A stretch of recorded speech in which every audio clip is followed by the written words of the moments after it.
Is there any gold in Fort Knox? Now, the question sounds like a joke, sort of like the one about who's buried in Grant's tomb. But suddenly, it's a very serious question that's become a part of the major national financial reform debate.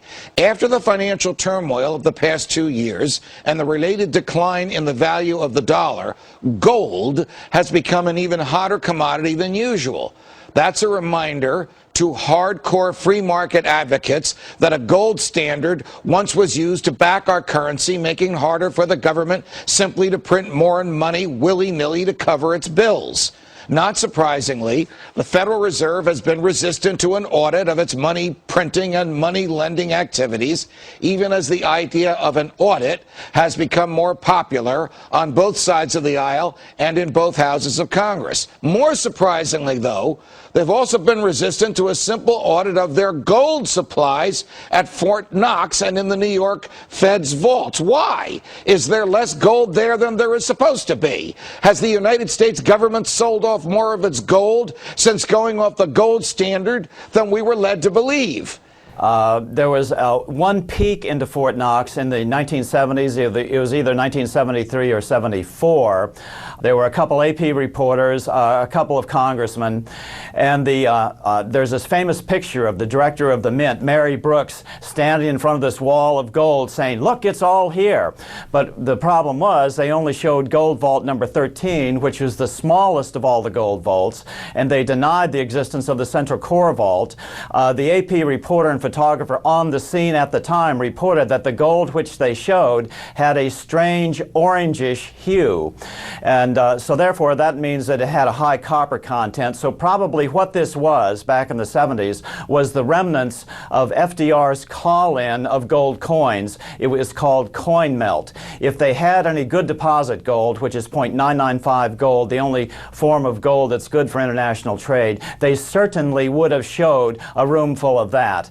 My theory is that despite the fact that the U.S. government carries the largest amount of gold on its books, some 248 million ounces, that they probably have zero, except to some of this remnant coin melt. It was well known at the time, local newspaper coverage of Fort Knox, Kentucky, where the gold was shipped out by rail and truck to the Federal Reserve Bank in New York. And we don't know what percentage of it, but at least a large percentage was sent over to London to try to keep down the price of gold during something called the London Gold Pool. And probably once all the gold was cleaned out of Fort Knox, that's when Nixon closed the gold window, and so that's what happened. And we know that a vast amount of gold flowed out of the United States in the late 1960s and early 1970s under LBJ and Nixon because of all the inflation right at the end of the Bretton Woods system. So how much gold is there? We don't know. So Ron Paul says, how about an audit of the Fed of this Right. the gold stock? What have they got? But they resist. Why do they resist? And incidentally, on those gold bars, you may have seen there's a German television program called Galileo that just had a program on a refining company in Hanau, which is outside of Frankfurt. And I happen to know Frankfurt quite well. I used to live there. And they discovered a tungsten gold bar, which had been covered with gold. Yeah. And this proves the story that Rob Kirby brought up about 6 months ago, that he had been told by insiders in China that the Chinese had encountered the same thing in taking delivery of bars from the United Kingdom. So it verifies the story, which I was one of the few people who carried it and said, yes, it's for real, because I believe Rob, because he's a good source, It was an honorable person. It was during the Alan Greenspan years that this took place within the Fed that they did that, covered with, I think, a 16th of an inch. And working in construction, I understand what that is. A 16th Very, inch. very professionally done.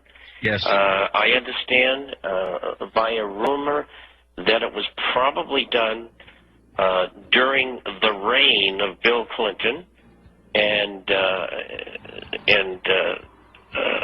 Bush Sr. And the people involved in doing it were Robert Rubin and Larry Summers, among many others. Wow. And this is going to be a big scandal, and everybody's going to have to check their bars, and that's why I like coins better. Als diesen Barren sah, kam zu mir und sagte, der gefällt mir nicht. Ich fragte, warum? Ist doch alles in Ordnung? Er gefällt mir nicht.